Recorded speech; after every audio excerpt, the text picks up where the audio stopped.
I'm kind of going to switch gears a little bit with you because I want to kind of get this in as well.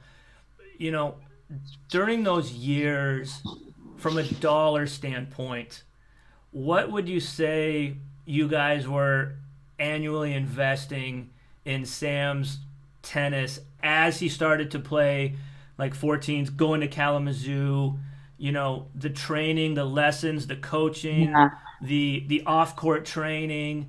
Can you kind of talk a little bit about yeah. because that ramps up, It obviously. it most definitely does. And we were fortunate. It came at a good time. Mike had a really good job and things in the world were good. And we were fortunate that way for sure. Um, you know, I felt like back at during that time, maybe a private tennis, whatever private tennis lesson cost times at least two a Yeah, week. Okay. And then so whatever that was, and probably $75 an hour, I would probably. Yeah. guess, the tennis lesson was. And then you've got your clinics that you bought in packages so that by the month. And so you had that. And then, of course, you had a plethora of tennis shoes. And nobody Right. was, Sam didn't have a junior contract or anything, I don't think, until, you know what, actually, I do remember Prince was his first racket contract, and he did get some tennis rackets, and maybe some shoes. It's a commitment. I mean, obviously the flights, Yeah. you know, to these places.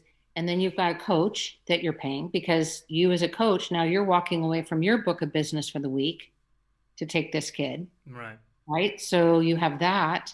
You've got the hotels. I know a lot of parents, I'm sure, finagle if they've got some miles or they can bunk in with another kid and make it work. But it was, I don't know if it's crazy to think it was $50,000 a year. Does that seem I th- I ridiculous?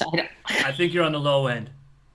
I'm I probably on the low I end. think you're on. Yeah, I think you're on the I'm low. probably on the low end. I don't want to scare anyone away, but yeah, it's not for the faint of heart, of course, because it's because of the travel, right? Yep. Because to be on that national stage and get to that level, you have to travel. Yep. It's not just driving down to Orange County to the sectionals. The whole goal is then to get to nationals. And Was there any time, you know, any time that stands out where in Sam as he's starting to get older now, um, any difficulties, anything that stood out where he was struggling yes, or stuff. just growing up as a teenager, Yes. is he kind of pushes back or um, anything that you remember about gosh, Oh, yeah. we've kind of gone so far as we got to keep this kid going, anything like those Yeah. type of Well, scenarios. so this would have been after you, Tim. So now he's after you guys have had a wonderful run, but he is being coached by Grant Doyle, who has just recently come off the pro tour, and so he's in the area, and he's probably coaching maybe a couple other kids. So it evolved that way. Yep. So Sam's doing obviously very well under Yep. you, under your tutelage, and now he has won Kalamazoo in the 16s, and so he starts training with Grant. But because he's getting to the level that he's getting at, he's Yeah, seeing an option that he maybe not was really even looking for in terms of an right. option to turn pro. His whole thing, I think, was I'm going to go to college. I'm going to play on my college tennis team. It's going to be amazing. And as a teenager, it's I mean that would be a tough decision for an adult, but to be self-aware Yes. enough to be able to communicate that and to talk about that, I think it's completely normal that you would just make a knee-jerk reaction and go, I don't want to do this anymore, Of right? course. You take the safety net and you think, all along my parents said, college, I was going to be, the expectation was I'm going to college, Yeah. which is the expectation, for a lot of kids. Um, but yeah, all of a sudden I think, just real life smacks you in the face and you think, Yeah, although I think this Grant Doyle is awesome and he just came off the tour and I'm getting to travel and do all these things, but then you see these college campuses and the I just probably the desire for so many kids to be quote unquote normal, Hmm. and he has a lot of cousins who went to college and had been to their graduations and things and just that is wonderful and that is a fabulous goal. So you're right, he was just faced with an enormous decision. Not only was he scared, I'm sure Mike and I were scared too, because it's so risky to tell your kid, you should really go this way. Yeah. Because what if it doesn't work out? Yeah. They turn back at you and go, oh, thanks a lot. Right. So we really try to, take a yellow pad and do the pros and cons of both sides and say, maybe this will help you make your decision. But ultimately, for obvious reasons, we want him to make the decision. Yeah. The only thing Mike did say all along was, look, you can always go to college. Um, Obviously not and be on the tennis team though, and you can't always get into the college of your choice if you are not playing tennis. Your options might be different. But Mike was just speaking from his own experience that he opted to go to college. He was drafted by the baseball pro team, but he just didn't feel like he had an option away. He thought, if I don't take this option to go to college, I won't be able to afford it. Mike was in a different situation. So Yeah. he just wanted Sam to know you have a choice. You can Right. do either and we'll support you. But we felt based on the information given to us through Grant, this guy great pro who had just come off the tour, he knew the level and he said, Sam can compete there. So Right. we felt like that was really good information coming from the right person, not coming from someone pie in the sky, but someone who had just left the tour and understood the level and had already taken Sam to a handful of challengers, Right. and he had competed there.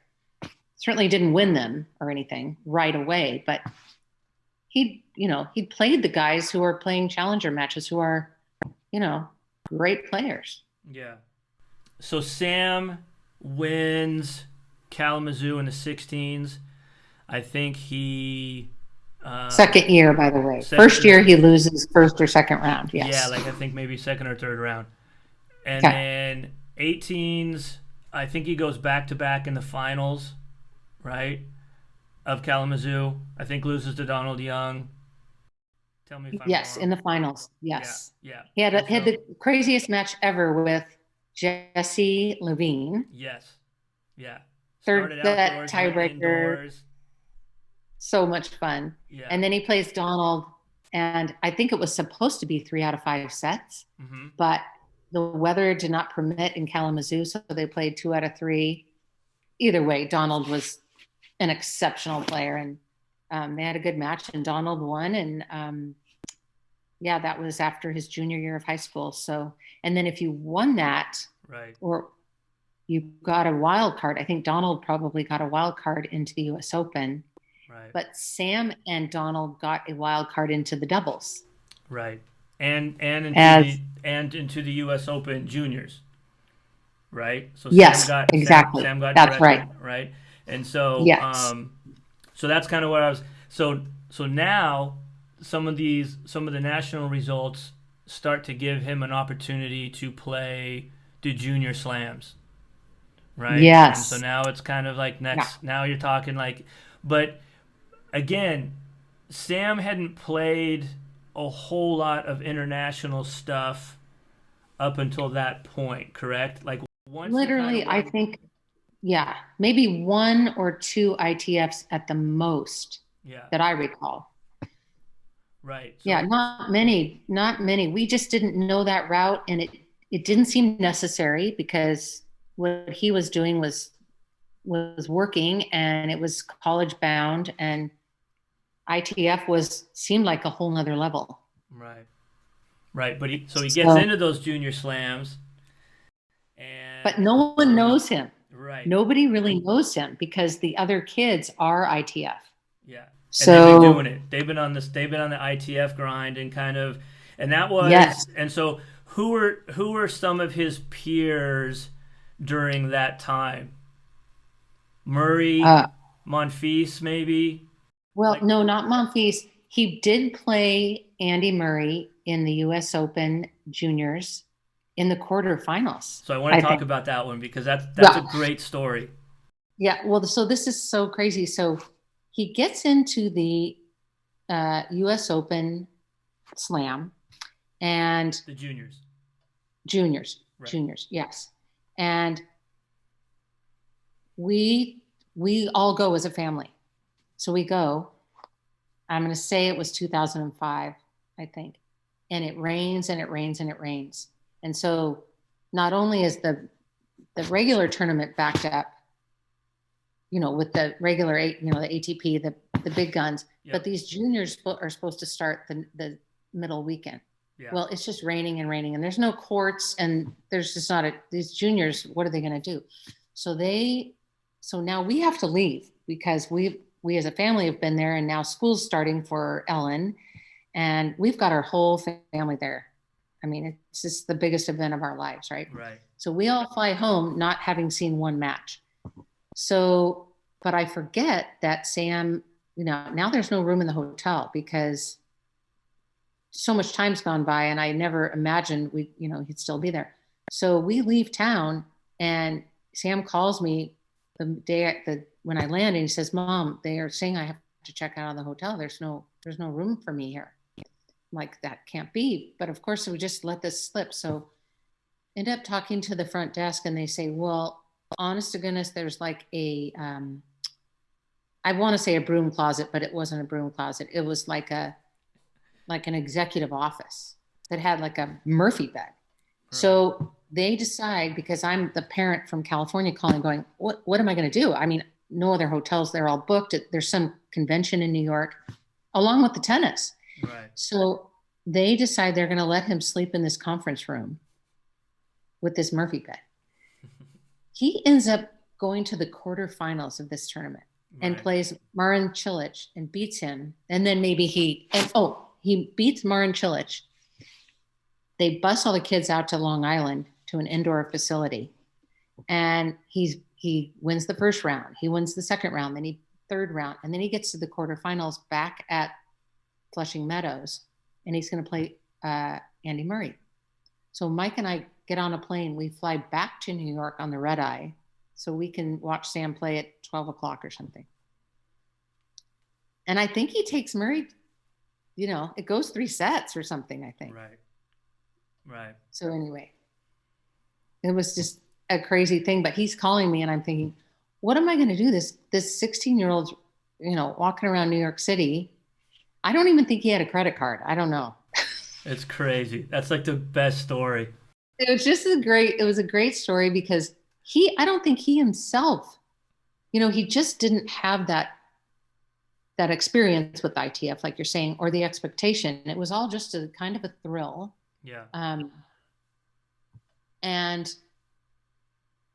he just made it so far, and people stood up and took notice. But I do think at the same time, the powers that be in USTA and other places, he had won some things, but I just don't know that anybody really took notice of him. Maybe until then.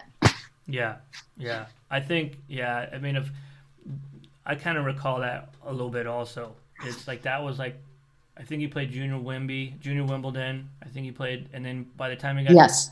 by the time he got to Junior U.S. Open, there was a little bit of buzz, but it's not like he was, you know, it's not like he was the golden boy. I don't think, No, he's still kind of a definitely little bit not. under the radar, um, but he made some unbelievable. He had some unbelievable results. Kind Oh, of. he played in the Junior French Open.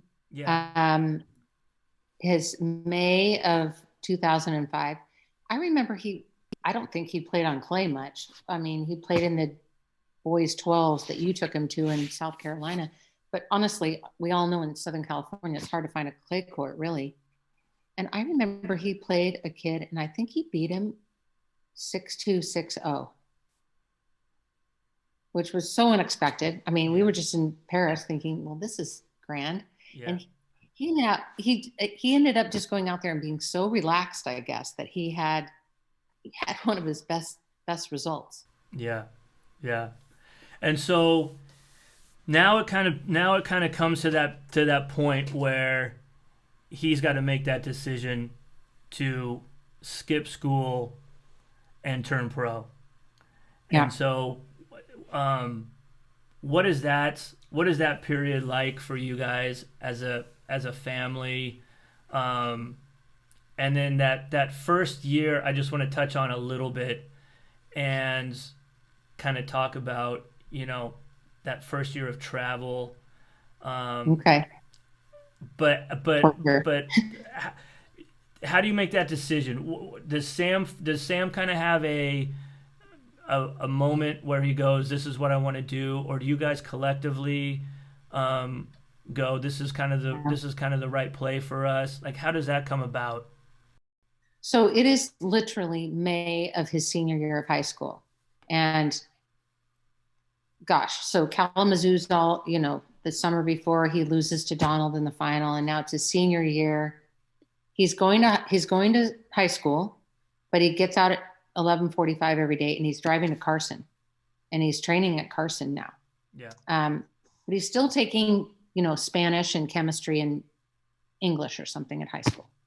And so, but he's going there every day, and he's getting to train with some, pros here and there, and he's really enjoying it because obviously that's a drive to Carson from Thousand Oaks. It's yeah, got to be a good hour. And we're letting him drive himself, and he's again completely driving this bus. hmm, And so there's some nice college offers on the line there.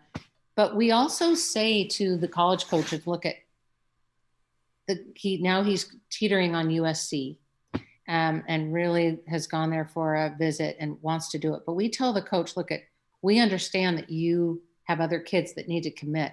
So if Sam commits to USC, we were going to pay for his first year there because we told Peter Smith, the coach, look, at Sam can't really decide until he's not ready. He couldn't make the decision. He was trying to weigh it. And so we said to the coach, look, we'll pay for the first year because we want to give him the gift of time here so he can make the right decision for him. yeah, So obviously Peter Smith was very thankful for that. He's like, that's awesome. Thank you. Because, the scholarships are sliced and diced and all that. So we are agonizing. Meanwhile, Sam is playing some challengers in California, up in Northern California. One in Calabasas, one in Woodland, one in Yuba City. So he's doing all that, but I think it was the most difficult decision you could imagine because it definitely is defining your life, right, It's a big decision. right, We did have, again, it was so great to have Grant Doyle at that time because he was a good voice for the option of pro. yeah, Because he was saying, look, he's going to leave a lot of money on the table if he doesn't turn pro because he's good enough. And college is great. College is fun, and he'll have a great team experience. But I can just tell you, I know he's good enough to go pro. hmm, So that was really nice to have someone who we really valued his experience and what he was saying. But then Sam was, again, all the other kids he's playing junior tennis with are going to college. right, So that's looking pretty great yeah, too. yeah, So but I think once Sam, I know he went up to Yuba City and Woodland, and I think he won both of those challengers. And I literally think it was the week before graduation. And he said, I'm going to go pro. yeah, But we all agonized every day and night at the dinner table. I just think it was looming on Sam so heavily. But I think once he made the decision for himself with all the information he had, he put the pedal to the metal because he did really well that summer. He won Winnetka Challenger. He won a challenger at Texas Tech University in Lubbock, I think. hmm, So I think once he made the decision, he didn't look back, Yeah. which Yeah. was nice. And I, to this day, I think, of course, college is a great choice for 99.9% of people, but given his skill set and his size and the successes he was having at that time, it was the right choice for him. Yeah. Now there's a whole different thing that kind of goes on. Now he turns pro and he's got kind of that rookie year on the tour where he probably and he knows this, and this is probably part of the decision too, but he's probably going to get X amount of wild cards, especially if he's in the States, right? And so you Which can is kind of obviously bank. huge. I mean, Yeah, that's so you, the big part of this. yeah, so you can kind of bank on those a little bit and go, okay, but at the same time, the clock is running, right? In terms of Yes. you've got to cash in on these wild cards. And so now, he gets done with making that unbelievable tough choice of turning pro and the pressure that he has to deal with of turning pro. But now he's got a whole nother, pressure packed situation. Now, Yeah. you know, it's now he's got to turn pro, but now he's got to be a professional. There's a difference, right? Oh, Turning pro and being a professional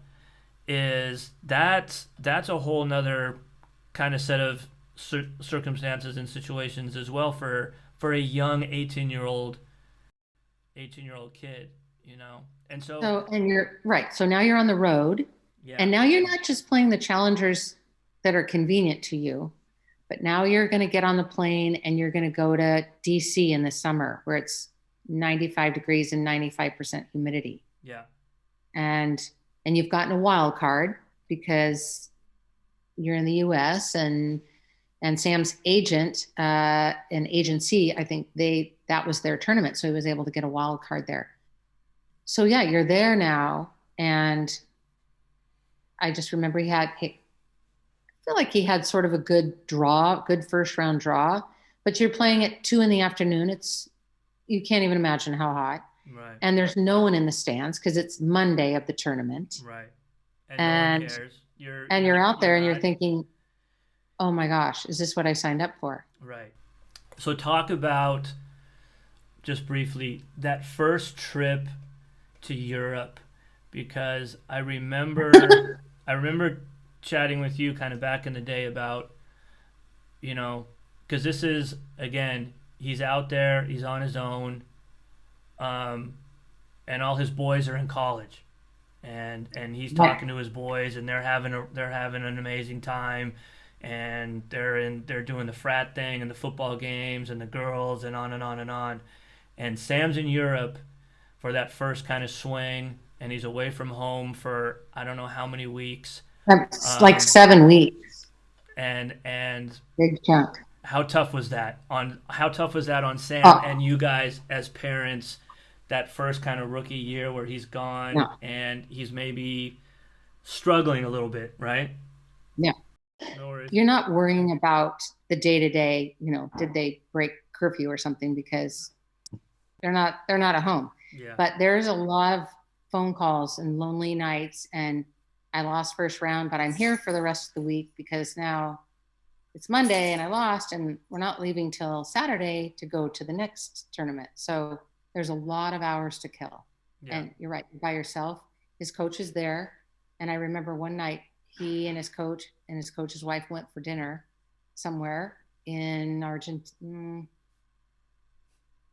I think it was Argentina, but no, they're in Spain. Anyway, Sam decides he's just going to go home and go to bed. So he tells his coach he's going to go. But now they've been to 2 or 3 cities, and he gets outside and realizes he can't exactly remember where the hotel is. yeah, And he's got a hotel key and it's got a name on it, but it doesn't have the address, you know. And again, he's 18, and right, I mean, he's fine. He's 6'6". It's not like he's something bad's going to happen, but I just remember him calling me and going, I don't know where this hotel is. So I remember saying, just, get in a cab and show the cab driver your hotel key and he might know, which ended up he did. yeah, But I remember him calling me when he got home. He's like, basically this sucks. Yeah. And, I don't even know where I am and people don't speak my language and I can't read the menu. And what am I going to do all week? And he's right. I mean, that's the reality of the tour Yeah. right there Yeah. is, most weeks you lose early and now you've got to just wait it out till the next week. Yeah. Unless it's the end of your run, that particular trip. But that's the hard part for these guys, I would imagine for all of them is until you're good enough that you have a group that travels with you that makes it nicer, and maybe you're a partner or a girlfriend or a boyfriend or and maybe a physio and an entourage that you have to go out for dinner. But that's a huge luxury down the road. Yeah. Yeah. Mostly you're by yourself, eating the oatmeal out of the room. And certainly in those challenger years, Yeah. there's no luxurious, you know, And travel going on there. And is it's just a there, long haul to the next week. yeah. So is kind of at the end of the, kind of bringing this around full circle a little bit, if there's a message that you could give to young, or not young, but parents of youngsters who are, you know, on this path, they're 10, 11, 12, 13 years old, um, and, they're watching the Australian Open this week, and they have these dreams of being on the tour or doing, playing at that level. Is there anything that is there any kind of wisdom that you can instill to parents with kids that are 10, 11, and 12, looking at kind of the grand scope of kind of what you guys have been through? I mean, it's a Yeah. fascinating story to hear this because you just don't hear this type of kind of in-depth, I mean, you see Sam on tour, you see Naomi on tour, you see kind of the end result of just this journey that, while it's, so a lot, very much rewarding, there's so much kind of ups and downs and roller coasters to this thing emotionally, and trying to Well, keep kids going and all that stuff. Is there anything that you can kind of instill or talk about those young people, those parents of 10, 11, and 12-year-olds that you would say? keep your options open, meaning, yes, play as much tennis as you can, but also make sure, your grades are good so Yeah. that you have the option to go to, the top schools if you want. And I know all those Division 3 schools that have tennis and they're, academically very high, but keep your options open. Have good grades. Have the tenant that the combination is wonderful. And then, there's obviously a lot of other extracurriculars that will add to your package if college is the goal. And then the pro thing, I do believe personally it's so many perfect things have to come together and a whole lot of luck. Yeah. Um, a whole lot of luck because it's so global. The sport is so global, and you've got all these kids in Europe and South America training so hard. You just realize, it's just not here in the U.S. If you go to these national tournaments, it's the whole world. So it's just such a big pool of talent that I would keep my eye on just on the day to day, plodding along, getting better, Right. enjoying that process, Right. the process of getting better and the experience of it all. And then, gosh, if it all comes together, how great. Yeah. But in the meantime, enjoy the process because the chances are maybe your senior year of high school is the last day you are competitively playing tennis, maybe, and maybe not, but I think in the meantime, just the day to day was so much fun for us that that's why it was so joyous because we didn't anticipate or plan on pro. Yeah. Yeah. So the journey was fun and everything was just icing on the cake after that. Awesome. Chris, thank you Anyway, so much for the time. I know I kept you way sure. longer than maybe we That's originally okay. talked about, but I- awesome. I appreciate the time so much. And Sure. My pleasure. And I yeah, hope it helps someone. I mean, I would, if I had it to do all over again, I would only say that I would encourage my daughter to play tennis. That's how much we enjoyed the junior world. And she says all the time, why didn't you make me play tennis? yeah, I said, well, again, we let her choose. But I wish we would have maybe nudged her along because I think she would have been equally as good. yeah. She was, yeah. Ellen was, she was pretty athletic. Yeah. Crazy. Yeah, Yeah. So, I mean, that's how I feel about tennis. Gosh, just the fondest of memories in all of junior tennis. And it's, it's a, it's a great sport for kids. And I hope more kids choose it. awesome. Perfect. Well, on that, Okay. I'll let you go. Okay. Have a great night. I will. You too. We'll talk to you soon. We'll talk soon. And Okay. all the Okay. best. Okay. Give Sam my best. Well, And we're rooting hard for him. And thank you. yeah, we'll see him down Thank the road you. for sure. Okay. So, Take thank care. you, Bye, Chris. Tim. All right. Take care. Bye. Bye.